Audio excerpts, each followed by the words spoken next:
Late that afternoon, I made a mistake that should have killed me. I was standing at the edge of a cliff looking for a lost hiker. I didn't mean to cross the line, but the wind was loud and I took one step too far into Roderick Graves's territory. The rogue alpha stepped out of the trees. He had a crescent moon tattoo on his neck and these cold, flat blue eyes. Two of his men moved behind me, blocking my way back. "You have a lot of nerve," Roderick said. His voice had no warmth at all. "Or maybe you're just stupid. This land is mine."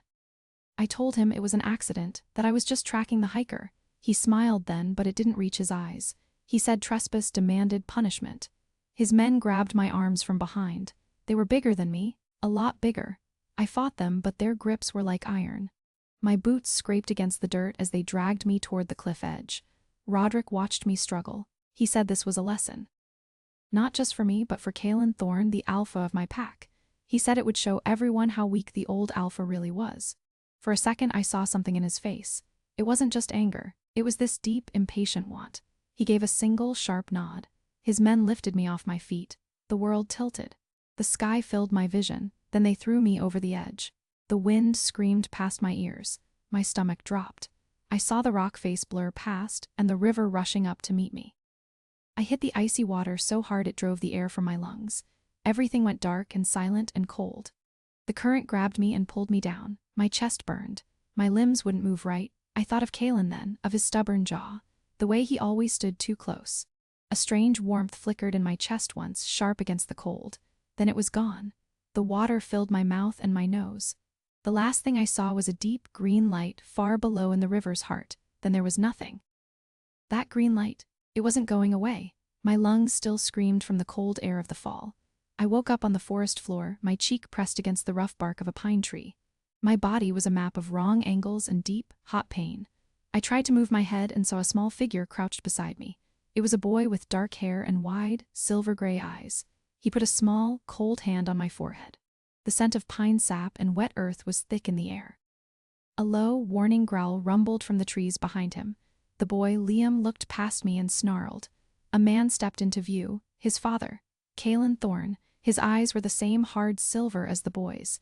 He looked from his son to my broken form on the ground. His expression was flat, cold. "Liam," he said. His voice was a command that vibrated in my bones. "Away from it, now." The boy shook his head. He stayed right where he was. He placed his small body more squarely between me and the alpha werewolf. I saw Kalen's jaw tighten. A muscle flickered there. I'd never seen him show that kind of strain before. "Move," Kalen said. The word was a final warning. Liam bared his teeth. It was a tiny, fierce gesture. He made a sound that was more wolf than child. Kalen went very still. For a long moment, the only sound was my ragged breathing and the drip of water from the cliffs above. I knew I should be terrified of this man. He was the source of all my trouble. Yet a stupid, quiet part of me felt a flicker of warmth just because he was there. Kalen's eyes dropped to my leg. It was bent in a way legs should not bend. His look swept over the rest of me, taking in the tears and the blood. His shoulders dropped a fraction. The fight went out of his stance. He looked at his son, then back at me. He made a short, sharp sound of disgust. Then he moved. He didn't push Liam aside. He simply knelt and slid his arms under my shoulders and knees. The pain was instant and blinding. I cried out. Liam whined in protest. Kalen ignored him. He lifted me as if I weighed nothing. My head lolled against his chest. I felt the steady, strong beat of his heart through his shirt. I didn't pull away. One thing kept pulling at me, though. Why had he made that sound of disgust before he lifted me? The deep ache from the cliff still pulsed through my ribs with every breath. I woke up again, this time to packed earth beneath my cheek. The air smelled like dried herbs. I was in a low, rough-walled room. A single oil lamp cast long shadows. Kalen Thorne sat on a stool beside the low pallet I was on. His hands were wrapped in clean cloth strips. He was dipping one cloth into a bowl of water. His movements were careful, methodical. He didn't look at me while he worked. I stayed still and watched him. The only sound was the soft drip of water back into the bowl. I pushed myself up on my elbows. A sharp pain lanced through my side. I scrambled back until my shoulders hit the cold earth wall. "Don't touch me," I said. My voice was a raw scrape in my throat. Kalen looked at me then. His silver-gray eyes were flat. "Lie still," he said. It was not a request. The command in his voice pressed against my skin. I felt a pull to obey. That infuriated me more. "Or what?" I asked. I tried to sound defiant, but I was breathing too fast. He leaned forward, closing the space between us. His large frame blocked the lamplight. I could smell pine and cold night air on his clothes. He reached for my injured arm. I jerked my hand back. Our fingers brushed. A sudden warmth flooded up my arm. It wasn't pain. It was a deep, pulling heat that settled right in my chest, like stepping into a sunlit clearing after a long, cold night. Kalen froze. His hand stopped in midair. He looked down at his own fingers. He didn't speak for a long moment. His shoulders, usually so rigid, seemed to loosen. He sat back on the stool. He ran that same hand over his face, slow and tired.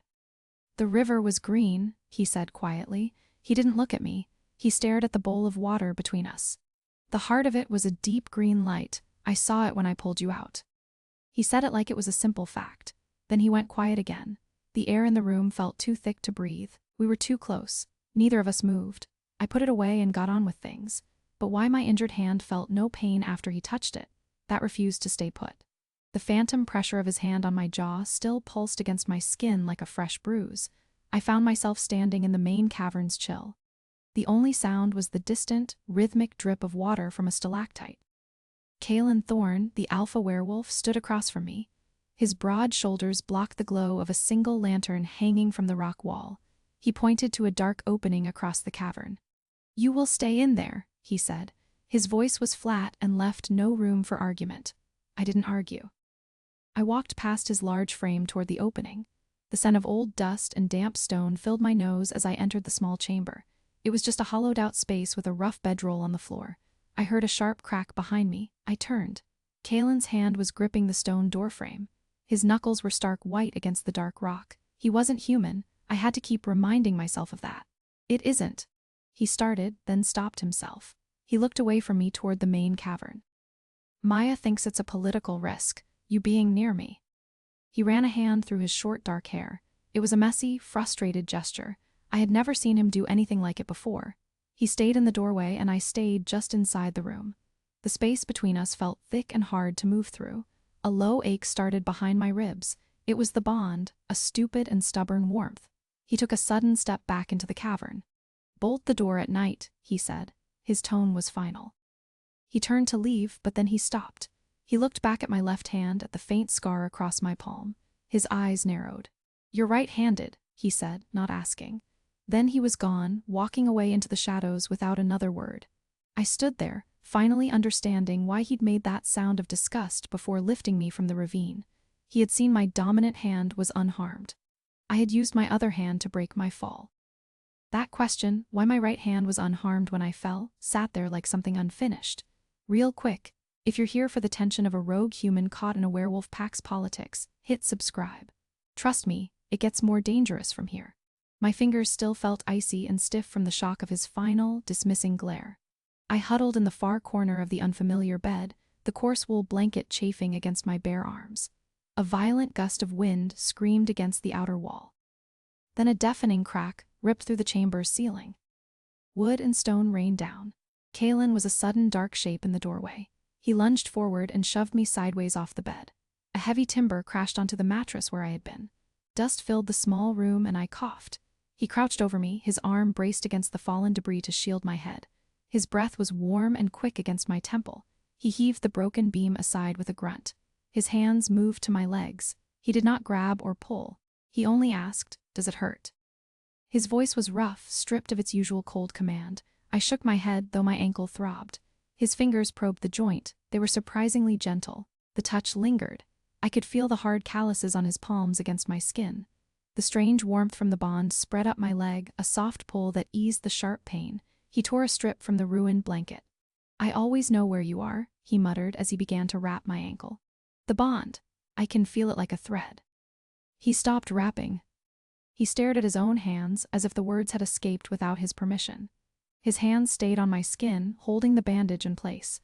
My breath caught. He was close enough that I could see the fine lines at the corners of his silver-gray eyes. He leaned in slightly. The movement was small, just a shift of his weight.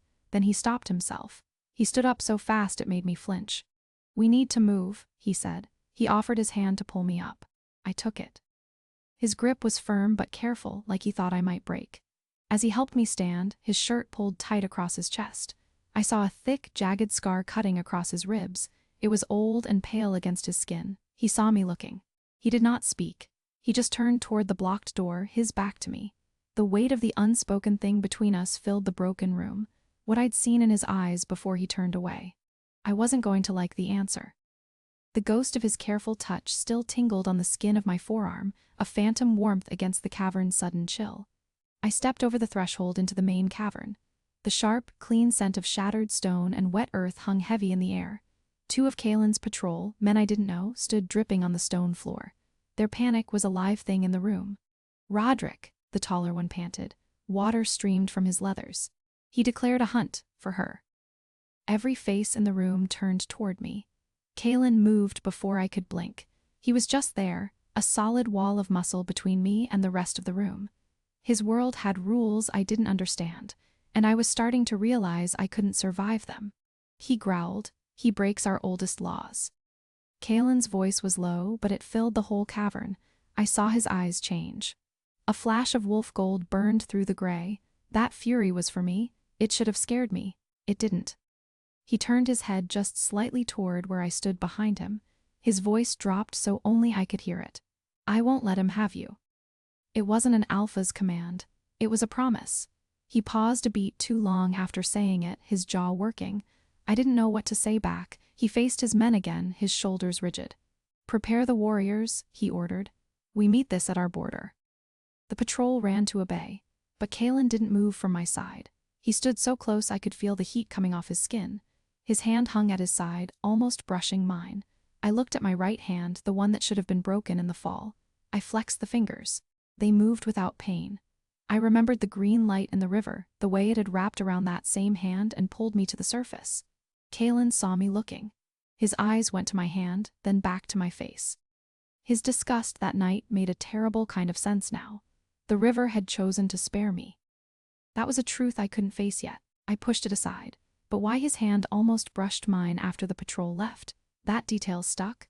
My throat still held the tight metallic taste of swallowed protest. I followed Kalen into the war room, my boots scuffing against the rough stone floor. The damp, mineral-heavy air settled on my skin. The chamber was a wide cave with a rough-hewn stone table at its center. Kalen stood over it. His beta, a man I didn't know, was already there. Maya, my best friend, stood apart by the wall. She watched me with a flat expression. Kalen's fingers traced carved lines on the table's surface. They formed a map of the territory. He spoke to his beta in a low voice about patrol routes and weak points. I felt the weight of their stares. I was an outsider. My human thoughts had no place here, but I remembered what I had seen in Roderick's eyes before he threw me into the ravine. It wasn't just cruelty. It was a hunter's calculation. I knew I had to speak. My hands were cold. I pressed them against the stone table to feel something solid. "The patrols are wrong," I said. My voice sounded too loud. Kalen's head snapped up, his silver-gray eyes fixed on me, his jaw tightened. I pushed on. "Roderick knows the old mining trails. He won't come from the west like you think." I pointed to a spot on the map where two carved lines met near a river bend. "He'll use the blind curve here, where the rock face blocks the sound. He'll ambush your patrol there." Maya shifted. She crossed her arms. She didn't believe a human could know this. Kalen was silent for a long moment. He looked from the map to me, then he looked at the scar across my left palm. Something in his face changed. It wasn't soft, but the rigid anger in his shoulders eased just a fraction. He turned to his beta. "Shift the southern patrol," he said. His voice was gravel. "Double the scouts on the eastern river approach." He didn't thank me. He didn't even look at me again, but he had listened. The bond between us gave a single, quiet ache in my chest. It felt like a door clicking shut behind me. Why Kalen had looked at my scar that way? I'd been wrong to ignore it this long. My throat still ached from the unspoken words I'd held back. I stood before the main gate as the setting sun painted the western cliff face a bloody, brilliant orange. The narrow pass was a natural choke point. Kalen stood a few feet ahead of me. His hands were loose at his sides, but his back was straight. A patrol of his wolves fanned out along the high rocks. Their shadows stretched long across the ground. The air smelled of cold stone and dry pine needles. Roderick Graves arrived without fanfare. The rival Alpha stepped from the tree line with 5 rough-looking rogues behind him. His pale blue eyes scanned our defenses and landed on me. He smiled. It was a thin, unpleasant smile. He stopped just outside the gate. He did not ask for entry. "Kalen," he said. His voice was calm and carried easily. You have something that belongs to me. Give me the woman, then we can discuss terms for your surrender. Kalen did not move. He let the silence hang in the pass. I saw the muscle in his arm twitch under his skin. His voice was low and flat when he finally spoke. You have no claim here, Roderick. She is under my protection. The codes are clear. He took one deliberate step forward. You trespass. You make demands. You will leave. Roderick's smile vanished. His followers shifted their weight behind him. Your protection is a joke, he said. You keep a human pet who knows our secrets. That breaks the oldest law. Hand her over now, or I will declare a war that will burn your pack to the ground. He looked past Kalen directly at me. Come willingly, Alara. I promise you will live. My chest felt tight. I looked at Kalen's profile. The scar on his jaw stood out white against his skin. I remembered his hand hanging at his side after the patrol left. It had almost brushed mine. It was a question he would not ask. I answered it now. I took my own step forward. I stood beside him, not behind him. I did not look at Roderick. I kept my eyes on the fading light on the cliffs. Kalen's shoulder pressed against mine for a single, solid second. The way he'd looked at me just then wasn't the bond. I didn't know what to do with that. Kalen's voice rolled out like thunder. No. He said the one word with final weight. You want a war, Roderick? You have one, but you will not touch her. The word hung in the air between us, heavy as a stone. Roderick stared at Kalen, then he smiled. It was a cold, ugly thing. So be it, he said. He gave a single nod. I'll grant you a courtesy. 3 days, use them to say goodbye to your pack. He turned to leave, but paused. He looked right at me. When I come back, I will take everything. And I will start with her. Then he was gone, his men melting back into the trees with him. The quiet that followed was worse than the shouting. The cold dread that had settled in my stomach at the gate was still there, hard and unmoving. They gave me a new room closer to Kalen's quarters. It smelled of dried lavender and stone dust. A single oil lamp flickered on a wooden chest. I stood by the narrow window, watching the moon. I heard the door open behind me. I knew it was him without turning. Kalen leaned against the doorframe. He didn't come all the way in. The lamplight caught the silver in his dark hair. He watched me for a long time. You are safe here, he said finally. His voice was low. He said it like it was a fact, but his eyes were on my hands. I rubbed my thumb over the old scar on my palm. Safe from Roderick, I said. My voice sounded thin, but not from this. I didn't look at him. I meant the pull between us, the warmth in my chest just because he was in the room. It was a quiet, terrible truth. I'm more scared of needing you than I am of him. He was quiet. I heard the soft sound of his boots on the stone floor. He moved closer, stopping an arm's length away. He looked down at his own hands. His fingers, usually so sure, flexed once and then went still. I know, he said. The words were rough, almost too quiet to hear. It wasn't the answer I expected. My instinct, he said, still looking at his hands, is to put you behind walls, to stand between you and every shadow. He finally lifted his head. His eyes weren't fierce then. They were tired. But the bond, it doesn't want just your safety. It wants everything. I don't know how to give you one without taking the other. We stood there, inches apart. The air felt thick. I could see his pulse beating fast at the base of his throat. My own heart matched it. I wanted to reach out. He looked at me and his eyes dropped to my scarred palm for a second. Then he looked away, toward the window. He took a slow, deep breath like he was steadying himself against a wind. He didn't close the distance. Neither did I. The rest made sense. What he'd been about to do before he looked away, that didn't. Later, I stood by the tall border gate. The iron bars were cold under my fingers. I pressed my back against the rough stone wall of the den. I listened to Kalen giving orders just outside. His deep voice carried on the cold air. Shift the patrol to the South River crossing, he said. Double the watch. No one enters the old clearing near the mining complex, not for any reason. My breath caught. That was exactly where Maya had to be. I put my hand over my mouth. My chest felt tight. It was the bond, that stupid warmth I didn't ask for. He hadn't chosen me. The bond had. There's a difference. I waited until his footsteps faded into the woods.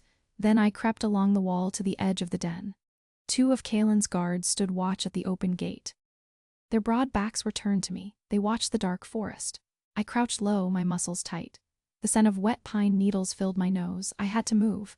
I darted from the wall into the deep shadows of the fir trees. A dry twig snapped under my boot. One guard, a man with a shaved head, turned his head toward the sound. I froze mid-step. My heart beat hard against my ribs. Did he see me? He stared right into my shadow. Then he turned back and said something to the other guard. They both laughed. It was my only chance. I slipped between the trees and into the deeper woods. The pack territory was behind me now. I was outside the wall, everything else I could deal with. Why the shaved guard had turned away after staring right at me? That was different. My ribs ached from the shallow breaths I'd held. The damp, earthy scent of the clearing rose up as I reached our meeting spot. I burst into the open space under the moon. "Maya," I whispered it, harsh and urgent. No one answered. The little campfire circle was nothing but cold, wet ash. I spun in a slow circle, my boots crushing dry leaves. The silence was wrong. It was a thick, heavy quiet that pressed against my ears. A notebook lay open in the dirt near the dead fire. A small telescope was knocked over on its side. I knelt down. My fingers found deep grooves in the soil. They weren't from boots. They were long, parallel gashes clawed into the earth. The edges were sharp and fresh. My own breathing sounded too loud. I picked up the notebook. Maya's tight, neat writing covered the pages. Notes about soil, about the moon. The last entry ended mid-sentence. A flash of bright blue caught my eye from a thorn bush at the edge of the clearing. I walked over and my stomach dropped. It was Maya's scarf, the one I gave her last birthday. A long piece of it was torn away, tangled in the sharp branches. I reached out and gently pulled the fabric free. It was still soft, but one edge was ragged. My hand started to shake as I held it. The blue was too cheerful for what it meant. Maya was gone. Someone had taken her. I crushed the scarf in my fist and held it tight. Who did this? The question burned right through me. Then another thought hit me, colder and sharper. Why did Kaelin order the patrols to avoid this exact spot? I stood up straight. The torn cloth was a direct message. And I was the one who led her here. My choice to involve her. That was a weight I had to carry now. I turned away from the ruined clearing, the evidence in my hand. I knew exactly what I had to do next. Whatever came after that. Why Kaelin pulled the patrols was the part I hadn't figured out.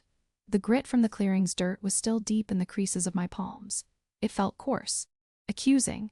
I found myself standing in the middle of Kaelin's chamber. A single, overcharged lumen stone buzzed with a low hum, bathing everything in this sickly green light. Kaelin was a dark shape by his heavy wooden desk. I threw Maya's scarf onto the surface. It landed with a soft thud. "You knew they'd take her," I said. My voice was too loud for the quiet room. "You ordered the patrols away from that clearing. You left her out there alone." He turned. His face was a hard mask in the green light. "I gave an order to protect my pack." "From what?" I took a step closer. The warmth of the mate bond was a dull pull behind my ribs. It just made me angrier. "From helping a human, from doing the right thing." He didn't shout back, he just looked at me. Then his shoulders dropped just a fraction. He looked down at his own hands on the desk. He spread his fingers wide on the dark wood like he was steadying himself. The way he'd looked at me just then, it wasn't about the threat. I didn't know what to do with that. "The last time I sent a patrol near the old mining works," he said. His voice was low and rough. "It was years ago, a scout." "My bondmate?" He stopped. He hadn't meant to say that word. I felt the air leave my own lungs. "She was young. She was strong. I told her to watch the perimeter. I told her it was safe. She never came back. Roderick's father didn't even leave a body." The confession hung between us. My fury was gone. It washed away in a cold wave of understanding. This was why. This was the ghost behind every cold command. I moved without thinking. I was only a step from him now. I could see the tight line of his mouth. I could see the faint tremor in the muscle along his neck. The green light caught the silver in his eyes. The air felt thick and warm. My hand lifted slightly, like I was going to reach out. I wanted to touch his arm, to bridge that small space. But I closed my fingers into a fist. I let my hand fall back. We stood there, in the quiet hum of the light, with everything he had lost and everything I might still lose hanging in the silence between us. The salt from his drying tears still stung my fingertips. The crunch of gravel under my boots announced my arrival at the road's edge. The scent of damp pine needles hung thick in the twilight.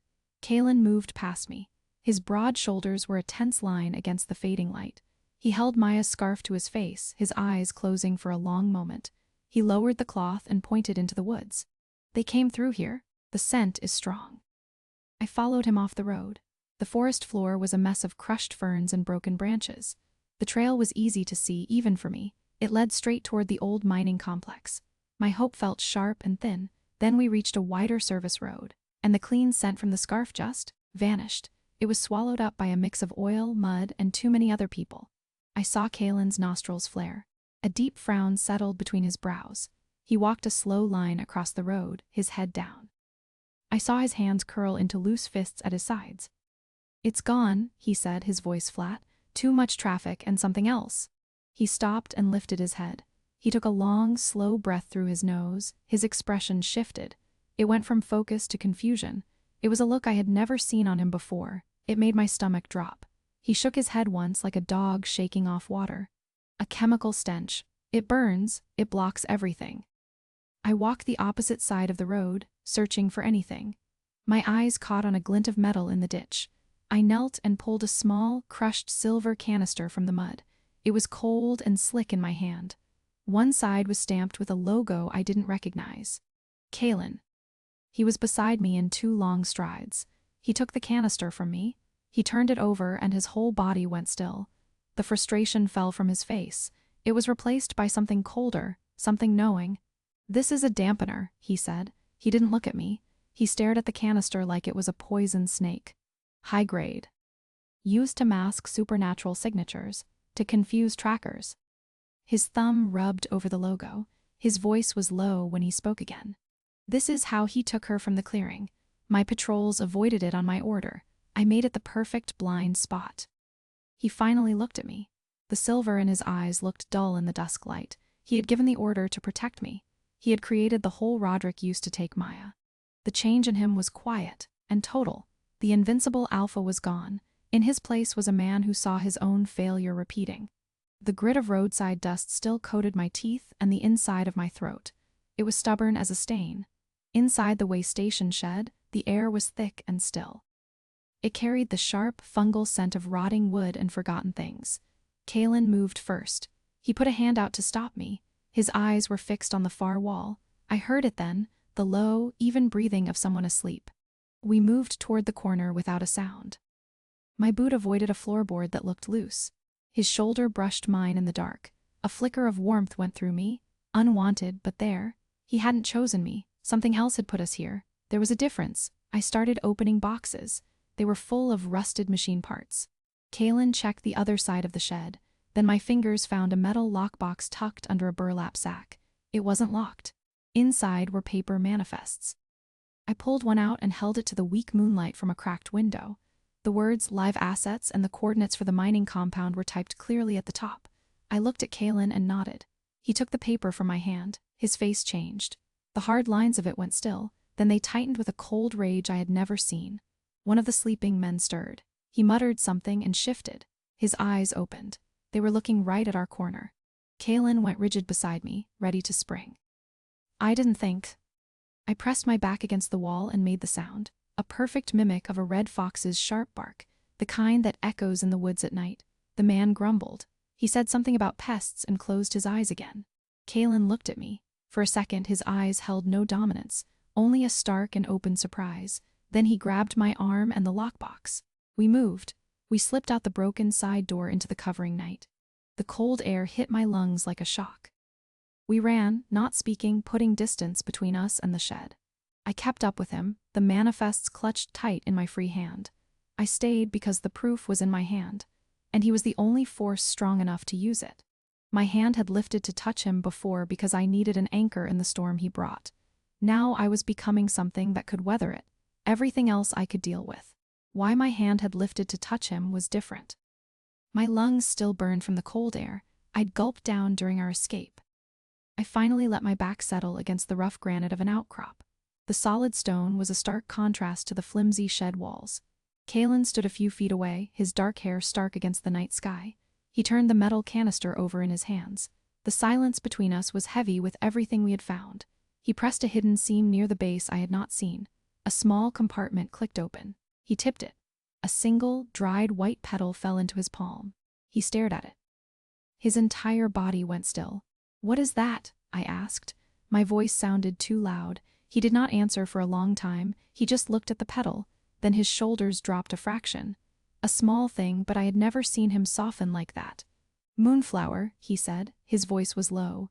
"It only grows in one place, my mother's garden." He closed his hand around it. "Roderick took it from our old lands. He kept it. A trophy." He let out a slow breath. "The dampener masked their scent, this." This masked his intention. His sentiment, I was tracking a ghost. I understood then. His orders, his distance, his anger, it was not just strategy. You were scared, I said. The words hung there. He looked at me. His silver eyes held mine. Yes. The admission was simple, and it cost him. He looked away first, down at his closed fist. When I think of you in danger, my focus shatters. The bond does not make me stronger. It makes me weak. It is a fault line. He said it like a confession to a crime. He stepped closer. The night air was cool, but the space between us was warm. He held out his open hand, the petal resting on his palm, an offering. We need the bond to find your friend. We have to use the tether. My weakness is our only path. I nodded. I was afraid too. I reached out. My fingers brushed his palm as I took the fragile petal. A current of warmth traveled up my arm. It was not pain.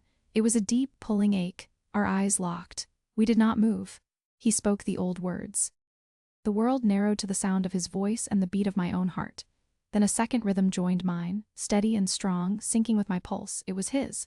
A silver thread of sensation bloomed behind my eyes. It shot toward the mountains, a clear, bright trail only I could see. The connection was immense. It filled me with a terrible, awe-filled clarity. Then it broke. The severance was a physical shock. I stumbled.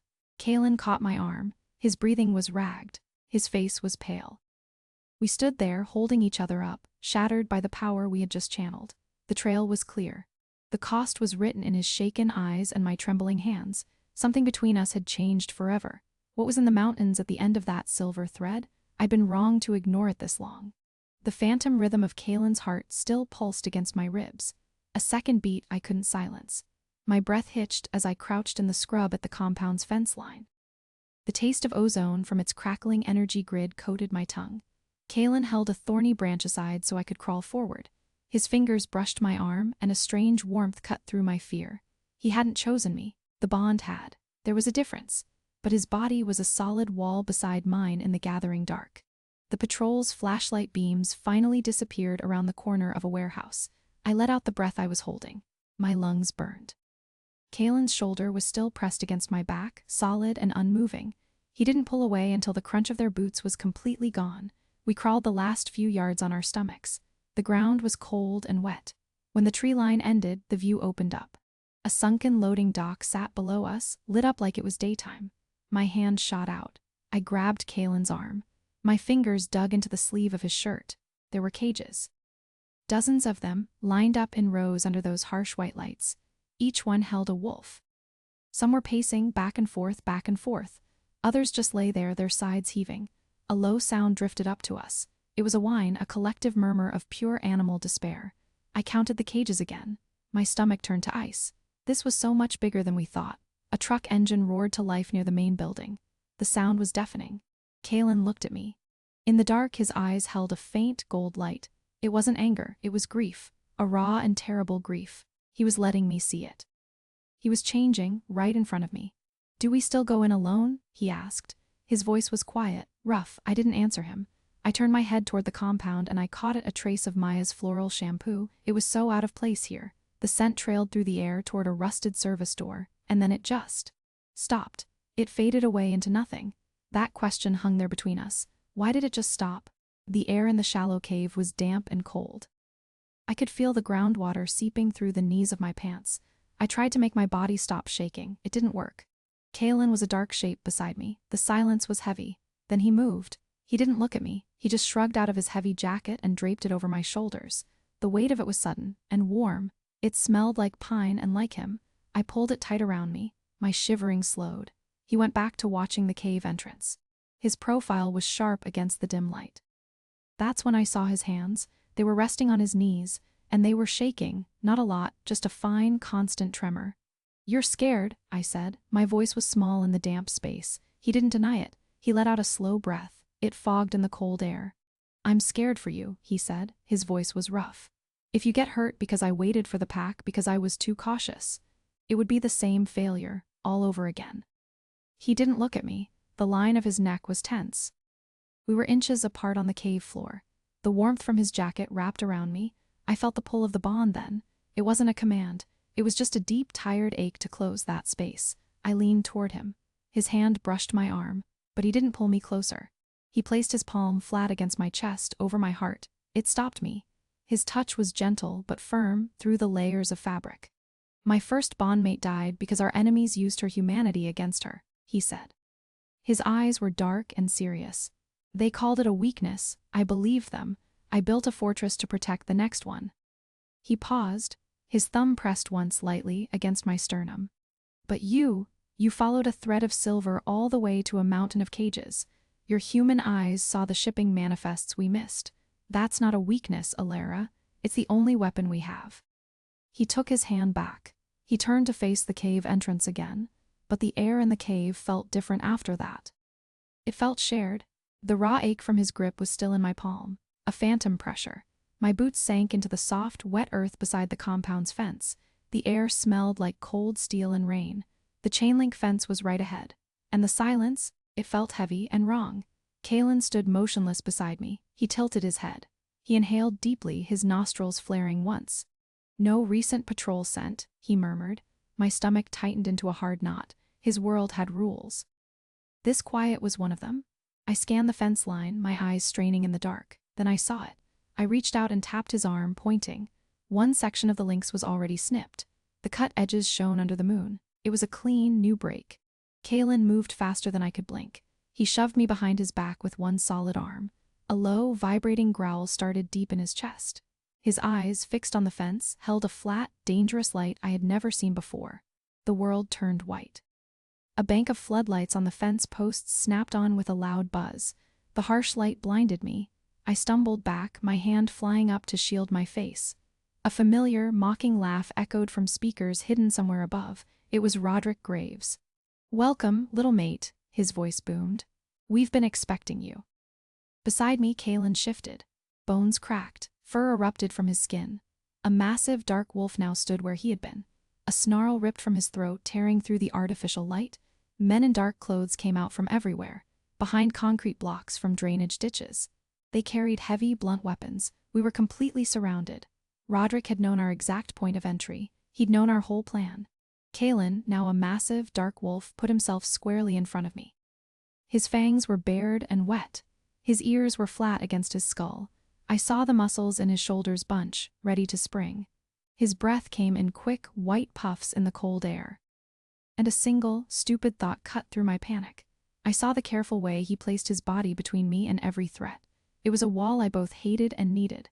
I shoved that thought away and got on with things. But why Roderick Graves had called me little mate? That part refused to stay put. The blinding white of the floodlights still pulsed behind my eyes. I came to my senses on the cold, polished stone floor of the packed council chamber. The air smelled like old smoke and pine sap. I pushed myself up. Kalen stood before the semicircle of elders, his back to me. The room was heavy and still. He slammed his fist on the council table. The sound was sharp and final. He leaned forward. "We have the location," he said. "We have the proof. We go now." Elder Mara spoke from her carved seat. Her hair was streaked with gray. Her voice was soft. She said he was too close to the situation to lead this kind of fight. Her tone was condescending. She folded her hands on the table and didn't look at him. Kalen's low growl died in his throat. He looked down at his clenched hands on the wood. I saw a thin, pale scar across the back of his right hand. I'd never noticed it before. His shoulders slumped for just 1 second. He looked like a man carrying a weight he couldn't name. Then he looked up. His eyes held a faint silver light. "What if waiting gets them killed?" he asked. His voice was quiet, desperate. He stood up and turned his back on the council. He faced the empty hearth. The head elder, a man named Bren, stood. He said the council forbade a direct assault. He said they would send a diplomatic envoy in 3 days. Kalen's breath came out in a short, hard sound. Bren gave him the ultimatum. Obey the council and remain alpha, or defy them and go alone. If he went alone, he would forfeit his rank. He'd lose the pack's trust. Kalen was quiet for a long time. He looked at the floor. He looked at the elders. Then his eyes found mine across the room. In that look, I understood his choice. It wasn't a choice between duty and love. It was a choice between 2 kinds of destruction. He turned and walked out of the chamber without a word. He didn't give them his answer. The heavy oak door shut behind him with a solid thud. I was alone with the silent, judging council. Whatever came next, why Kalen had looked at me before he walked out. That was the part I hadn't figured out. The council's decree sat in my gut like a stone, cold and immovable. The concrete floor of Roderick's holding cell was damp. A chill seeped through the soles of my boots. I leaned against the wall and closed my eyes. I focused on the distant hum of machinery somewhere deep in the compound. I had to find Maya. The hairpin tool was a hard, comforting ridge against my palm. I made a fist around it. I heard the heavy tread of boots on the grated floor outside my door. The steps stopped right outside my cell. I froze. I held my breath. My fingers tightened around the tool until the metal dug into my skin. The guard on the other side of the door grunted. A large man, from the sound of it. He rattled the handle once. Then his boots moved away down the hall. I let out a shaky breath. It clouded in the cold air. I pressed my ear to the cold metal wall. I listened until the last echo of his steps faded into the general hum. My hands trembled when I brought them up. I forced them to be still. I focused on the small access panel set low in the wall near the door frame. I worked the hairpin's tip into the head of the first screw. It turned with a faint, gritty sound. I worked slowly. I kept my breathing even. Each tiny screw came out with a faint click when I set it down on the concrete. I lifted the panel away. Behind it was a nest of wires and a small magnetic lock control. The way he'd looked at me in the council chamber. It wasn't about the threat. I didn't know what to do with that. I pushed the thought away. I bent the hairpin into a new shape. I inserted it into the lock mechanism. A small green light on the panel blinked once. Then it went dark. I'd killed one camera feed. I wiped the sweat from my brow with the back of my wrist. How many more systems could I reach from here? I reached through the open panel into the hallway space. My fingers brushed against another set of controls mounted on the outside wall. I traced the shape of a keypad. A motion sensor node. I used the hairpin to bridge two specific contacts on the sensor's circuit board. A tiny red diode on the node flickered and died. I'd created a blind spot. A single service corridor. It was a small gap, a temporary one, but it was a real chance. I pulled my arm back into the cell, just as I heard new voices approaching from the left. One voice was calm, familiar. It was Roderick Graves. He was speaking to someone as they walked. "The bait was taken perfectly," Roderick said. His voice grew clearer as they neared my cell. My men tracked him the whole way. He walked right into the light show. "And the girl?" the other man asked. "She's the real prize," Roderick said. He stopped directly outside my door. I could see his shadow under the gap. "Thorne's little mate is the key. He can't think straight with her in play. He'll break every one of his own rules to get her back." He paused. I didn't breathe. That's when he makes the fatal mistake. My palms still stung from the lock's final raw surge. I was crouched behind a fallen pine at the rendezvous point, listening. The cold, damp air seeped through my thin uniform. I only heard the wind. Then Kalen stepped into the clearing. Alone. His dark hair was messy from running. He carried no gear. No one followed him. I stood up from my hiding place. My heart dropped. I ran to him, scanning the dark trees behind him. There was no movement. "Where are they?" I asked. My voice sounded too high. "They wouldn't come," he said. His voice was rough and low. He looked past my shoulder into the woods. "The council?" I asked. He just shook his head once. The meaning was clear. He had defied them. He had come alone. I reached up and grabbed his face with both hands, forcing him to look at me. The rough stubble on his cheeks scratched my palms. "You left them. You walked out on your own pack." He didn't pull away. He leaned into my touch just a little. His eyes closed for a long moment. When they opened, the hard silver gray was gone. He just looked tired. "I choose you," he said. The words were simple. They felt like a stone dropping into still water. He had given up everything. For me, for Maya. Could two people really break into a fortress? The question must have shown on my face. "They'll strip your rank for this," I said. My hands were still on his face. "I know." He covered my hands with his own. His were much warmer. He looked at me the same way he had before he walked out of the council chamber. It wasn't an alpha's look. It was just a man's. It was full of a fear that had nothing to do with the fight ahead. He was afraid of failing me. The bond between us pulled, a deep and quiet ache in my chest. I wanted to close the distance between us. I wanted to tell him it was enough. I didn't move. He didn't either. We stood there in the cold, holding on to that almost moment, knowing what it cost. The ghost of Kalen's shuddering breath still echoed against my collarbone, a phantom warmth I couldn't shake.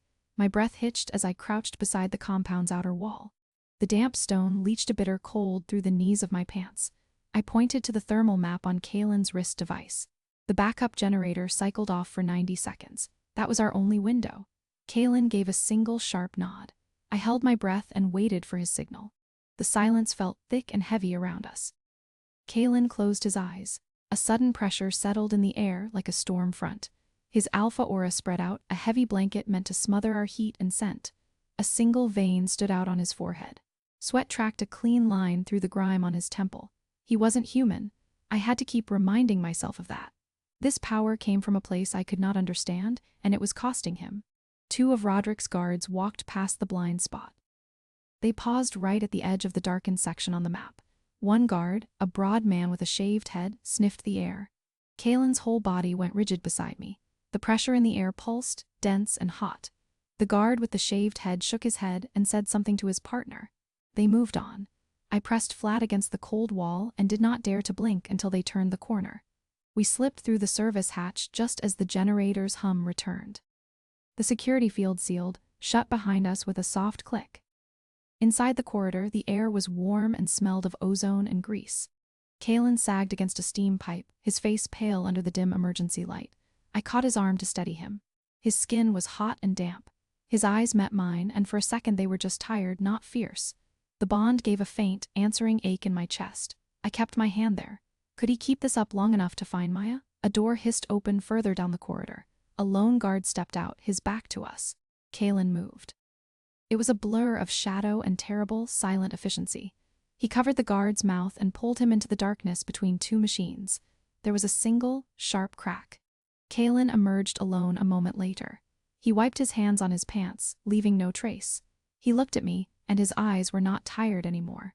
They were the eyes of a rogue who had just crossed a line he could never step back over. The memory of the guard's final, choked breath still coated the back of my own throat, thick and sour. The service corridor ahead was a throat of its own, its damp concrete walls exhaling the cold, greasy smell of machine oil. I moved past Kalen, my friend sent a thin thread in the foul air. It led to an empty cell with a door hanging open. My chest tightened. Then I saw a maintenance closet door ajar. Inside, Maya was curled behind a stack of mop buckets. She flinched at the light and bared her teeth. Her glasses were gone. She clutched a broken chair leg like a weapon. "It's me," I whispered. The words felt too loud. Maya's eyes were wide and unfocused with fear. "Prove it," she hissed. "Tell me something only you would know." "You know your pack avoids the East Woods," she said before I could answer. Her voice was raw. "That's why I went alone. I knew they wouldn't look there." I rocked back on my heels, stunned by her accusation and her knowledge. The damp floor seeped cold through my pants. We sat in silence for a long moment, our knees almost touching in the cramped space. I saw the raw, red lines on her wrists from silver cuffs. She must have seen the pure panic on my own face because her grip on the wood relaxed a fraction. I reached out slowly, my hand open. Maya didn't pull away. Our fingers brushed. A flicker of warmth pulsed up my arm. It was a brief, painful echo of the bond I was still fighting. Then she tucked her hand back against her chest, guarding herself. My hand just hung there in the empty air between us. The distrust was a wall, but I saw a crack in it now. "He's here too," I said, my voice low. "Kalen, we came for you." Maya let out a shaky breath. She reached into the pocket of her torn jeans. She pulled out a small, black data chip and pressed it into my palm. Her fingers were ice cold. "I didn't just hide," she said. "I listened. This has everything. His plans, the experiments, the buyers." She looked at me, her brown eyes finally clear. "It's how we end him." I closed my hand around the chip. It felt impossibly small. How a piece of plastic could end a man like Roderick? I pushed the thought aside. We had to move. The sharp edge of the data chip was a hard point against my palm inside my pocket. Stepping into the compound's central atrium, the air hit me first. It was sterile and chilled, smelling faintly of ozone and polished stone. Our footsteps echoed on the marble floor. Then Roderick Graves spoke from the balcony above. His voice bounced off the high walls. "Welcome, Kalen. I thought you would bring an army." His warriors, a dozen of them, moved from the shadows. They blocked every archway leading out. Kalen shifted instantly. He pushed me behind him with one arm. His whole body went still and ready. Roderick held up a small comms device. A red light glowed on its side. "The full council is listening on a secured channel," he said. "They heard you defy their direct order." He pressed a button. Kalen's own voice, tight with anger, filled the space. It was his argument from the council chamber. He had called their caution a coward's path. A murmur of shocked voices came from the device's speaker. Kalen didn't move. I saw the muscle in his cheek twitch. I grabbed a fistful of his jacket at his back. The fabric was rough under my fingers. By our oldest laws, you are now rogue, Roderick said. He was speaking to the device, not to us. Your pack is leaderless. I claim the right of challenge for the Silverfang Alpha title, here and now. His warriors took another step forward. Their boots scraped on the stone in unison. Kalen's shoulders sank down, then he straightened them. He turned his head just enough to look at me. His eyes were clear and sad. He hadn't chosen me. Something else had put us here. There was a difference. Kalen stepped away from me. He faced Roderick on the balcony. I do not need the council's sanction. His voice was low, but it carried. This is not a challenge for power. It is a reckoning for the wolves you caged and the human you took. The silence from the comms device was complete. Roderick's smile was a flat, cold line. He began to unbutton his shirt. Then let the council witness their former alpha fall. I felt my heart beat hard and fast against my ribs. I thought of the chip in my pocket. Maya's voice echoed in my head. The buyers, the experiments, the plans, it's all here. This is how you end him. Kalen was outnumbered and drained. My hand closed around the chip. Proof was not a weapon. It was a record for after. We needed an after. My throat still ached from the silent scream I'd swallowed when Kalen renounced his rank. The hard-packed dirt of the main courtyard felt strangely cool against my knees as I knelt in the shadow of the watchtower. Roderick Graves closed the distance toward Kalen with a predator's stride. He didn't look at me. His whole focus was on the man he meant to break. I knew I should run. Maya was safe now, and the chip with Roderick's crimes was a hard square in my pocket. I stayed. I stayed because Kalen stood alone in the center of that dirt circle. He stood there for me. The bond between us was a thin, frayed wire in my chest. It pulled tight with every shallow breath he took. Roderick's first blow landed with a sick crack against Kalen's ribs. Kalen staggered but didn't make a sound. His eyes found mine for 1 second across the space. They weren't angry or commanding. They were just sorry. That look was worse than any order. I had fought this bond since I first felt it. I called it a cage. Now I saw the truth. My resistance was the lock. Kalen was fighting with only half his strength. He was holding his wolf back to protect my mind from the storm. Roderick drove a knee into his side. Kalen went down on one knee. His breath came in a ragged gasp. I felt a sharp pain in my own lungs. This wasn't a choice anymore. It was a calculation. I closed my eyes against the sight of his pain. I stopped pushing against the tether in my chest. I reached for it instead. I opened the bond. It wasn't a gentle thing. It was a floodgate breaking. Kalen's raw power roared into me. It was heat and fury and a wild, singing clarity. For a moment the world was too bright and every sound was a scream. Then it settled. I saw the fight through his senses. I felt the shift in his muscles. I knew his next move before he did. I focused all that torrent into one clean thought. I sent it down the bond like an arrow. Now, left side. Disarm. Kalen moved. It wasn't a desperate lunge. It was a precise, unstoppable motion. He caught Roderick's descending arm. He twisted. The bones snapped loud in the quiet yard. Roderick's weapon flew from his hand. He fell to the dirt with a shocked cry. Kalen stood over him, his chest heaving. He looked at me. His hand was extended toward me, palm open. And here's where it gets crazy. That open hand, it wasn't a request for help. It wasn't a thank you. It was an offer. My hands wouldn't stop shaking. It was a deep, wild vibration that had settled right into my bones. The fight was over, but the quiet in the compound's garden felt louder than any of it. The air smelled like cool, damp earth. Kalen stood a few feet away, his back to me. He was washing the blood from his hands under a dripping faucet. The water ran dark over the stone at his feet. He flexed his fingers, then curled them into a loose fist. He did it again. It was this strange, careful testing of his own body. I'd never seen him do anything like it. He must have felt me watching. He turned his head just a little. His profile was sharp against the gray evening light. "It doesn't hurt," he said. His voice was low and rough from the fight. I knew that was a lie. I saw the stiffness in his shoulders, the way he was favoring his left side. He was waiting for me to call him on it. I didn't. The quiet between us wasn't empty, it was full of the choice we'd both made. "The council will disown you," I said. It wasn't a question. "I disowned them first," he said. He finally turned to face me. The rank was a tool. It kept the pack safe. It kept me in control. He paused. He looked down at his open palm. It was also a cage. "I didn't see the bars until you rattled them." The way he said it, that wasn't the bond talking. I didn't know what to do with that. He never admitted a weakness without wrapping it in anger. This was just a fact, laid bare between us on the wet ground. He took a single step closer. The space between us hummed with a warm, tired pull. I could see a fresh scratch across the bridge of his nose. I could smell clean sweat and damp soil. He lifted his right hand. His fingers were relaxed.